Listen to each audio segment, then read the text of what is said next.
εκμετάλλευση του 5G στην καθημερινότητά μας θα αλλάξει τα πάντα. Όπως ανέφερε ο διευθύνων σύμβουλος της Verizon, Hank Vestberg, στο φετινό CES, η νέα αυτή τεχνολογία θα επηρεάσει πολλούς τομείς.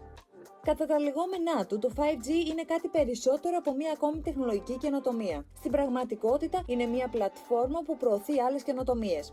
Ο CEO της Verizon τόνισε ότι το 5G δεν θα φέρει απλά πιο γρήγορα smartphones, αλλά θα έχει εφαρμογές και σε άλλους σημαντικούς τομείς όπως η εκπαίδευση και ο αθλητισμός. Η Verizon αναγνωρίζει ότι η χρονική στιγμή μπορεί να μην είναι η κατάλληλη για την αξιοποίηση και την πλήρη κατανόηση των δυνατοτήτων του 5G, καθώς οι περισσότεροι άνθρωποι είναι κλεισμένοι στο σπίτι λόγω του COVID-19 και χρησιμοποιούν το Wi-Fi.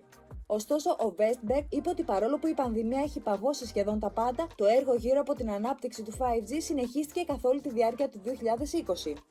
Αυτά τα νέα δίκτυα θα είναι έτοιμα να εξυπηρετήσουν και να εντυπωσιάσουν τους ανθρώπους μόλις υπάρξει επιστροφή στην κανονικότητα. Ο CEO της Verizon ανέφερε ότι πρόκειται για μια επανάσταση, σημειώνοντας ότι τομείς όπως η τηλεϊατρική και η touchless λιανική πώληση έχουν ήδη αξιοποιήσει τις νέες δυνατότητες.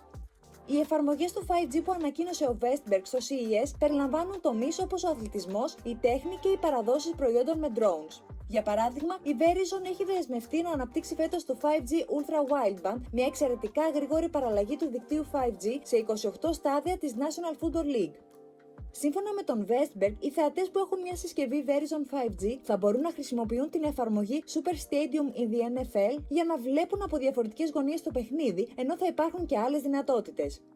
Επιπλέον, με τη βοήθεια του 5G, η Verizon θα σαρώσει συλλογές και έργα του Smithsonian και θα δημιουργήσει ψηφιακές εμπειρίες που θα μπορούν να προβληθούν οπουδήποτε. Όσον αφορά τις παραδόσεις με drone, η εταιρεία θέλει να αξιοποιήσει το 5G για να συνδέσει drones που θα χρησιμοποιούνται για την παράδοση πακέτων σε περιοχή της Φλόριντα. Ο Vestberg είπε ότι πολλές από τις παραδόσεις που πραγματοποιήθηκαν το 2020 ήταν για τη μεταφορά κρίσιμων εφοδίων όπως φάρμακα. Στόχος είναι να υπάρχει δυνατότητα για μεταφορά περισσότερων προϊόντων και για αυτόν τον σκοπό είναι απαραίτητο το 5G.